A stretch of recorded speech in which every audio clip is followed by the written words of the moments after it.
जय हिंद दोस्तों, स्वागत है आप सभी का हमारे यूट्यूब चैनल राजसरक क्लासेस पर। दोस्तों आज के इस वीडियो में देखेंगे अम्ल क्षार अम्लवन का पार्ट नंबर 4। पार्ट नंबर 3 तक हो गया है। जिसने भी नहीं देखा जाके देख सकता है, प्लेलिस्ट बना हुआ या आपको लिंक इसका डिस्क्रिप्शन में मिल जाएगा। ठीक है, अगर चैनल पर नए हैं तो चैनल को सब्सक्राइब कर दीजिएगा और बेल आइकन जरूर दबा दीजिएगा। ठीक है, चलिए स्टार्ट करते हैं। देखिए आज हम पढ़ेंगे इस चैप्टर में अम्ल एवं क्षारक आपस में कैसे अभिक्रिया करते हैं। मतलब हमने देख लिया अम्ल धातु से कैसे अभिक्रिया करता है, अम्ल धातु कार्बोनेट से कैसे अभिक्रिया करता है, अम्ल हाइड्रोजन कार्बोनेट से अभिक्रिया कैसे करता है, अम्ल के प्रकार प्रबल अम्ल दुर्बल अम्ल ये कैसे थे वो हमने सब देख लिया है। आज हम देखेंगे अम्ल और क्षारक ये दोनों अगर को आपस में मिला दी जाए तो ये कैसे अभिक्रिया करेंगे। तो इस अभिक्रिया को हम बोलते हैं उदासीनीकरण अभिक्रिया। ठीक है, ध्यान देखिएगा। तो वही हमने लिखा है कि जब अम्ल एवं क्षारक अभिक्रिया करके लवण तथा जल बनाते हैं तो इस अभिक्रिया को क्या कहते हैं, उदासीनीकरण अभिक्रिया कहते हैं। लिख दिया है अम्ल प्लस क्षारक बराबर लवण प्लस जल। ठीक है, अब ये तो इसका शब्द समीकरण हो गया। अब इसको हम किसी कंपाउंड लेके देखते हैं। तो अम्ल की जगह हम किसी को लेते हैं, तो अम्ल की जगह मान लीजिए हम ले लिए HCl को। HCl क्या आपका अम्ल है, आपको पता चल गया है। अब प्लस क्षारक की जगह हम ले लिए NaOH को ले लिए। ठीक है, तो जब ये दोनों जब अभिक्रिया करेगा, ये अम्ल है ये क्षार है, तो क्या बनेगा, लवण बनेगा और जल बनेगा। तो जल तो बनवे करेगा, इसको पहले बना दीजिए। तो क्या होता है जल का सूत्र, H2O बनता है। प्लस दे दीजिए। अब देखिए H भी निकल गया, O भी निकल गया। तो H निकल गया है और दोनों H निकल गया, A क्या बचा है, एगो Na बचा है, एगो Cl बचा है। तो Na पर जो चार्ज होता है वो +1 और Cl पर चार्ज होता है -1। तो +1 -1 दोनों बैलेंस हो जाएगा। तो क्या बचेगा, NaCl। तो यह लवण के रूप में NaCl आ जाएगा। ठीक है, तो ये आपका हो गया। तो HCl प्लस NaOH ये था अम्ल, ये था क्षार।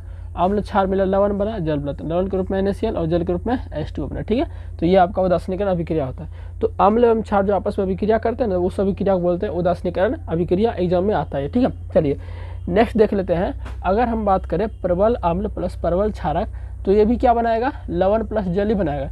लेकिन ये डिपेंड करेगा आपका कि प्रबल कौन है ना, प्रबल कौन है ये डिपेंड करेगा। जो लवण आपका यहाँ बनेगा ये डिपेंड करेगा कि प्रबल कौन सा है ना। एक मिनट, चलिए थोड़ा मैं मार्कर ले लेता हूँ ना। तो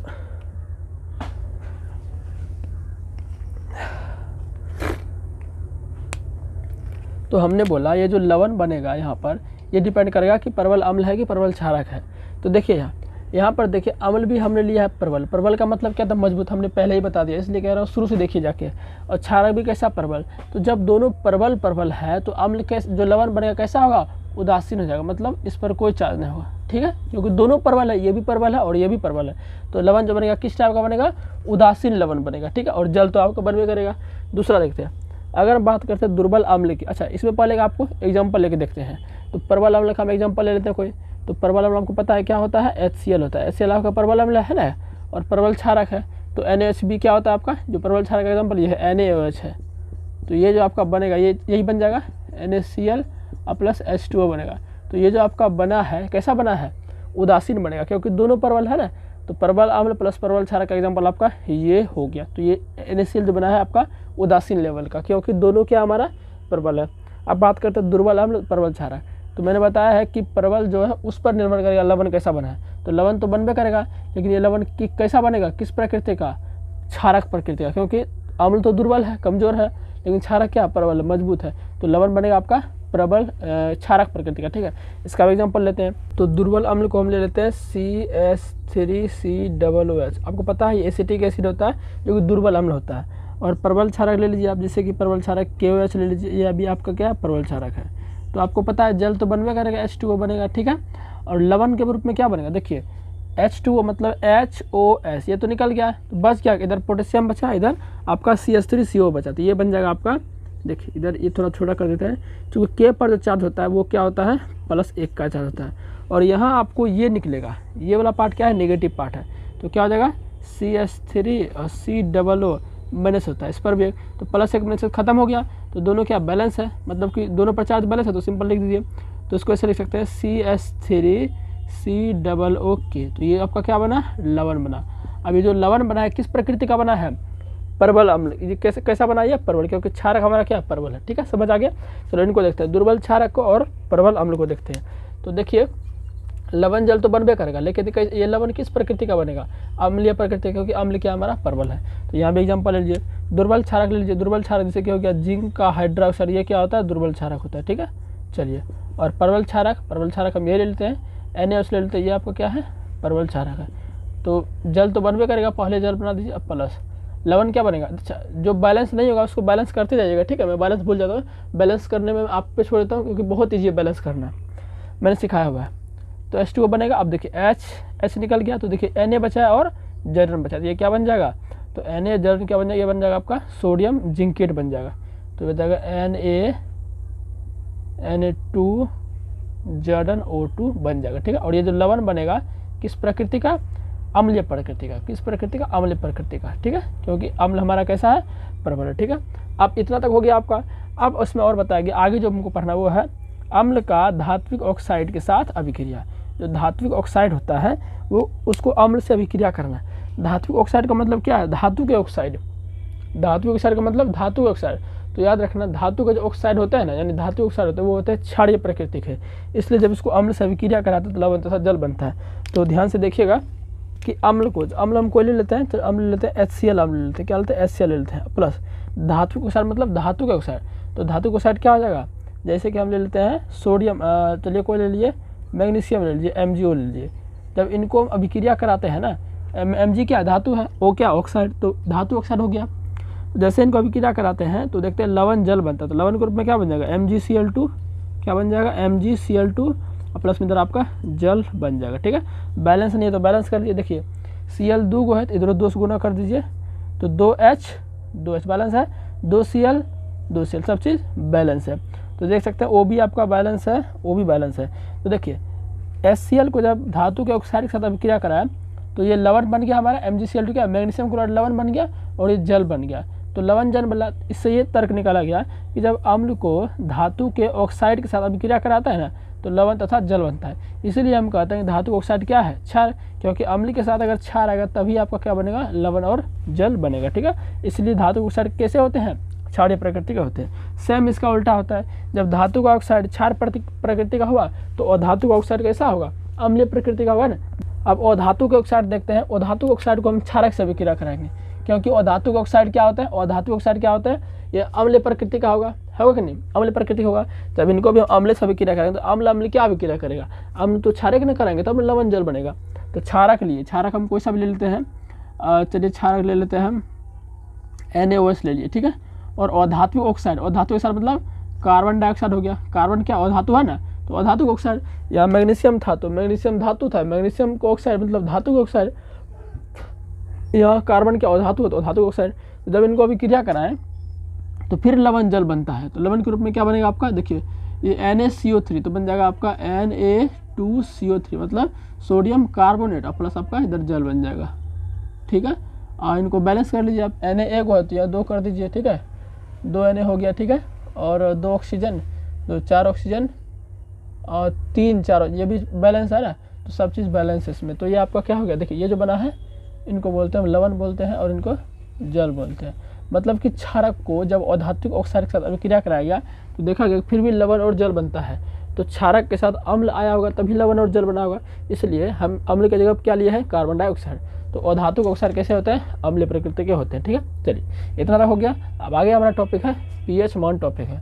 pH मान क्या होता है, सबसे पहले मैं बताऊँ, जो pH है इसका फुल फॉर्म होता है पोटेंज ऑफ हाइड्रोजन। पोटेंज ऑफ हाइड्रोजन या पोटेंशियल ऑफ हाइड्रोजन या पावर ऑफ हाइड्रोजन, ये सभी क्या होता है, pH का मान मतलब कि फुल फॉर्म होता है। pH मान क्या होता है, किसी विलयन का pH मान उस विलयन में उपस्थित H+ आयन की सांद्रता के ऋणात्मक लघुगुणक मान है। तो pH का फॉर्मूला होता है, सीधा सीधा ले लेता हूँ, pH का फॉर्मूला होता है -log 10 × H/पावर+ आयन। ये pH का फॉर्मूला होता है। इसी फॉर्मूला से हम किसी भी अम्ल का pH मान ज्ञात कर सकते हैं ना। चलिएगा, तो ज़्यादा कुछ इसमें है नहीं, ये मान कैसे आता है ये आपको 11th में पता चलेगा, ठीक है। फिलहाल आपको इसको याद रख लीजिए। लॉग सब क्या है, इंटर में सब पता चलेगा। अभी इसके बारे में कुछ चर्चा नहीं किया गया, सिर्फ ये आया है फॉर्मूला, ठीक है। चलिए अब देख लेते हैं pH स्केल, ठीक है। pH स्केल, pH स्केल क्या है, pH स्केल एक अम्ल के विलयन में कितना हाइड्रोजन आयन है उसको मापने का एक स्केल है। जैसे कि मान चलिए किसी का pH मान 7 है तो वो कैसे मापते हैं, pH स्केल से मापते हैं। याद रखिए pH स्केल 0 से लेकर 14 तक होता है। कितना लेके, 0 से लेकर 14 तक, ठीक है। अब इसमें कुछ याद रखने वाली चीज़ है, आप कॉपी में लिखिए। अगर किसी का pH मान 7 है, pH मान 0 से लेकर 14 तक होता है, 0 से लेकर 14 तक होता है ना, तो अगर pH मान 7 है तो वो विलयन कैसा होगा, उदासीन होगा। कैसा होगा, उदासीन होगा। अगर 7 से थोड़ा भी कम है यानी कि 6.99 भी है तो वो हमारा क्या हो जाएगा, अम्ल हो जाएगा। और 7 से थोड़ा भी ज़्यादा होगा, 7.01 भी हो जाएगा तो वो हमारा क्या हो जाएगा, क्षार हो जाएगा। मतलब 7 है तो उदासीन, और 7 से थोड़ा भी कम है तो अम्ल, और 7 से थोड़ा भी ज़्यादा है तो क्षार हो जाएगा। ठीक है। और एक बात इसमें ये ध्यान रखना है कि pH का मान जितना कम होगा उतना वो अम्ल होगा। जैसे बोल देंगे कि 7 से जितना इधर जाते कम होता जाएगा तो अम्ल और बढ़ते जाएगा। मतलब pH का मान 1 है, 1 बिलियन है उसका pH मान 1 है, और 1 बिलियन है उसका pH मान 2 है। तो बोलेगा कौन ज़्यादा खतरनाक अम्ल है, तो बोलिएगा pH बराबर 1 वाला क्या है, ज़्यादा खतरनाक अम्ल है। और क्षारक में क्या होता है, क्षारक में उल्टा होता है। क्षारक में आपको पता है 7 से pH मान 7 से ज़्यादा हो जाएगा तो वो हमारा क्या होता है, 7 से ज़्यादा हो जाएगा वो क्या होगा, क्षारक होगा। तो pH मान में जितना ज़्यादा अंक है वो क्या होगा, ज़्यादा क्षारीय होगा। इससे बोलेगा कि pH मान किसी का 8 है और एक pH मान किसी का 9 है। आपको भली बातें पता होना चाहिए कि दोनों pH मान 7 से ज़्यादा है तो ऑब्वियसली ये दोनों क्या होगा, क्षारक होगा।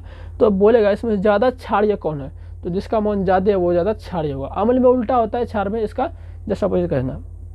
pH मान 9 वाला क्या होगा, ज़्यादा क्षारीय होगा, 8 वाला थोड़ा से कम होगा। ठीक है। चलिए, तो अम्ल और क्षार कैसे पहचानते हैं, आपको ये तो सूचक में पता चल गया। pH मान इसका इस तरह से ये फॉर्मूला से ज्ञात किया जा सकता है। चलिए अब देख लेते हैं कि दैनिक जीवन में pH का महत्व क्या है ना। दैनिक जीवन में pH का महत्व क्या है, इनको आप लिख लीजिए। तो दैनिक जीवन में pH का महत्व क्या क्या है सब लिख दिया है, आपको समझाते हैं इसको। ठीक है, कॉपी में इसको जरूर नोट कर लीजिएगा, 2-3 नंबर में प्रश्न आता है। पहला है कि हमारे शरीर का pH मान जो होना चाहिए 7 से लेकर 7.8 तक होना चाहिए। आपको भली बात ही पता हो गया कि 7 का मतलब क्या हो, pH मान अगर 7 है तो वो विलयन कैसा है, उदासीन है। 7 से थोड़ा भी ज़्यादा है तो वो क्षार होगा, 7 से थोड़ा भी कम मिले तो अम्ल होगा। तो हमारे शरीर का जो pH मान है पूरे हमारे शरीर का कितना होना चाहिए, 7 से लेकर 7.8 तक होना चाहिए। तभी हमारा जो शरीर में कोई प्रकार की बीमारी नहीं होगा, एंटासिड नहीं होगा, जो भी है ये सब हमको नहीं होगा, दिक्कत कोई भी शरीर में नहीं होगा। अच्छी फसल के लिए बगीचे की मिट्टी का pH मान 7 से लेकर 7.6 तक होना चाहिए। मान के चलिए आप बगीचे में फसल लगाते हैं, अपने खेतों में फसल लगाते हैं, वो फसल आपकी अच्छी नहीं होती है, ग्रो नहीं होता उतना, मतलब हल्का फुल्का होता है, उतना ज़्यादा ग्रो उपजाऊ नहीं हो पाता है। कहाँ है, क्योंकि मिट्टी का आपने pH मान चेक ही नहीं किया है। जब भी फसल लगाए तो अपने बगीचे की मिट्टी का pH मान चेक करके ही उसमें फसल लगा। अगर उसका अम्ल ज़्यादा है उसमें कोई क्षार का प्रयोग करे, है ना, इस तरह से। तो अगर बगीचे की मिट्टी का pH मान आपका 7 से लेकर 7.6 के बीच में है, इतना है तब तो ठीक है, कोई दिक्कत नहीं है। लेकिन इससे ज़्यादा कम है तो अगर ज़्यादा अम्लीय है तो उसको क्षार का प्रयोग करिए किसी का, और ज़्यादा अगर ज़्यादा क्षारीय है तो किसी अम्ल का प्रयोग करिए, है ना। जैसे कि आपका क्षार में कर सकते हैं, अम्ल अगर ज़्यादा हो गया तो उसमें कैल्शियम हाइड्रोक्साइड दे दीजिए, है ना, तो वो आपका क्या उसको उदासीन कर देगा क्योंकि कैल्शियम हाइड्रोक्साइड क्षार होता है। चलिए, अगर pH मान दांत का 5.5 से कम हो गया, कभी कभी क्या होता है कि दांत हमारा सड़ने लगता है ना, बहुत हिले डुलने लगता है, बहुत प्रकार का दांत बिजिया सब जाता है ना। तो ऐसा क्यों होता है, क्योंकि हमारे दांत में जब हम शर्करा युक्त भोजन खाते हैं, यानी कि जो भी भोजन खाते हैं उस भोजन में दांतों में पहले से बैक्टीरिया होता है। वो भोजन जो खाते हैं ना, कुछ भोजन दांतों में फंस जाते हैं, बैक्टीरिया क्या करता है उस भोजन को अपघटित कर देता है, जिससे दांत में एसिडिटी मतलब अम्लता बढ़ जाती है। अब दांत में यदि अम्ल बढ़ जाएगा तो क्या होगा, दांत का जो एनामेल जो परत होता है ऊपरी वाला, वो क्या होता है धीरे धीरे उसका क्षय होने लगता है। आपको पता है हमारे शरीर का सबसे कठोर पदार्थ हमारा दांत का एनामेल ही होता है, ठीक है ना। तो वो धीरे धीरे कमज़ोर होने लगता है। तो उसको ठीक करने के लिए, क्योंकि अम्ल ज़्यादा ना भर गया दांत में, है ना, बैक्टीरिया उसको अपघटित कर दिया जो भोजन फंसा हुआ था दांत में, इसीलिए क्या करते हैं कभी दत्तन से मुँह धोते हैं। नीम का जो दत्तन होता है, नीम के दत्तन के रस में क्षार पाया जाता है। तो अम्ल को तो चाहिए क्षार भाई उदासीन करने के लिए, अम्ल जो है उसमें क्षार मिला दो तुरंत उसका भजभजी ठंडा हो जाएगा, है ना। तो नीम का दत्तन से क्या होता है उसको हम ठीक कर सकते हैं, नीम का दत्तन से मुँह धोएंगे, ठीक है, तो नीम के दत्तन के रस में क्षार होता है और हमारा दांत में जो सड़ने वाला था वो ठीक हो जाता है, यानी अम्लता ठीक हो जाता है। या तो आप कभी कभी क्या होता है जो हमारा लार निकलता है, जीभ से जो लार निकलता है, उस लार में जो लार निकलता है वो भी क्षारीय प्रकृति का होता है। तो वो भी कुछ हद तक जो हमारे दांत में जो अम्लता है उसको कम करता है, लेकिन वो ज़्यादा तक नहीं कर पाता है, कुछ अम्लता दांत में रह जाता है। तो हम टूथपेस्ट का प्रयोग करते हैं, क्योंकि टूथपेस्ट जो होता है, मंजन होता है आपका, कोलगेट जो मुँह धोते हैं, वो भी कैसा होता है क्षारीय प्रकृति का होता है, ठीक है ना। इसलिए वो हमारे देवने कहते हैं मुँह डेली धोना चाहिए, क्योंकि दांत में अम्ल हमेशा रहता है। जब भोजन खाते हो ये जाता है तो मुँह जब धोइएगा उसको, तो जो टूथपेस्ट से टूथपेस्ट क्या क्षार है, तो अम्ल को वो क्या करता है उदासीन कर देता है, तब दांत सड़ता नहीं है, ठीक है, इस तरह से। और हमारे पाचन तंत्र का pH मान 1 से लेकर 1.5 तक होना चाहिए। आपको पता होना चाहिए कि हमारा जो पाचन तंत्र है, पेट में हमारा HCl अम्ल पाचता है जो काफ़ी स्ट्रॉन्ग एसिड होता है, उसका जो pH मान है 1 से 1.5, अगर ज़्यादा हो गया तब तो वो भी दिक्कत है आपको, ठीक है। चलिए, ज़्यादा हो गया तो आपको एसिडिटी का शिकार हो जाएगा, गंदा ढकार आएगा, है ना। तो उसके लिए भी आपको क्षार खाना पड़ेगा। जैसे इनो खाते हैं तो आपका ढकार कहीं ना कहीं सही होता है, गंदा ढकार आता है, भोज भात में खा लेते हैं ज़्यादा तो एसिडिटी आपके पेट में ज़्यादा बढ़ जाता है। अब देखते हैं अम्ल के प्रयोग से बर्तन के धब्बों को दूर किया जा सकता है। ये कभी कभी क्या होता है, तांबा का बर्तन होता है ना, उसमें जंग लग जाता है, काला काला उसमें जम जाता है, तो उसको क्या करते हैं, नींबू का रस गाड़ दीजिएगा ना तो हट जाता है। काहे? क्योंकि जो बर्तन था आपका, जो बर्तन था, मान लीजिए आपका कॉपर का बर्तन है, इसमें थोड़ा काला काला धब्बा लग गया है, काला काला धब्बा लग गया है। तो जैसे इसमें ये जो काला काला धब्बा लगा है ना, ये आपका कॉपर ऑक्साइड क्या है, कॉपर ऑक्साइड है। जो काला काला धब्बा लगा है वो आपका क्या था, कॉपर ऑक्साइड था। इसमें जब बर्तन में जब नींबू देते हैं ना, तो धीरे धीरे वो क्या होता है, नींबू या कोई भी अम्ल दीजिए, तो नींबू के रस में क्या होता है, नींबू के रस में आपका सिट्रिक अम्ल होता है। क्या होता है, सिट्रिक अम्ल होता है। तो जैसे ही बर्तन पर डालते हैं इसको, सिट्रिक अम्ल से अभिक्रिया करता है। सिट्रिक अम्ल, अब कॉपर का ऑक्साइड कैसा है, कॉपर क्या है, धातु है, तो धातु ऑक्साइड कैसा, क्षारीय होता है, तो क्षार को चाहिए अम्ल चाहिए, तो वो उदासीन हो जाएगा, तो अम्ल सिट्रिक एसिड जाता है, तो ये आपका बन जाता है कॉपर सिट्रेट बन जाता है अभिक्रिया करके। जो कॉपर ऑक्साइड है उस पर जैसे सिट्रिक अम्ल, नींबू का रस डालते हैं तो अभिक्रिया करके क्या बनाता है, कॉपर सिट्रेट। तब आपका जो बर्तन से काला धब्बा था वो पानी के रास्ते से बाहर निकल आता है, तो बर्तन हमारा साफ हो जाता है। समझ गए ना, कुछ इस तरह से हमारा होता है। ठीक है, तो इतना है, ठीक है, इतना तक आज रहने देते हैं, अगले वीडियो हम चर्चा करेंगे। ठीक।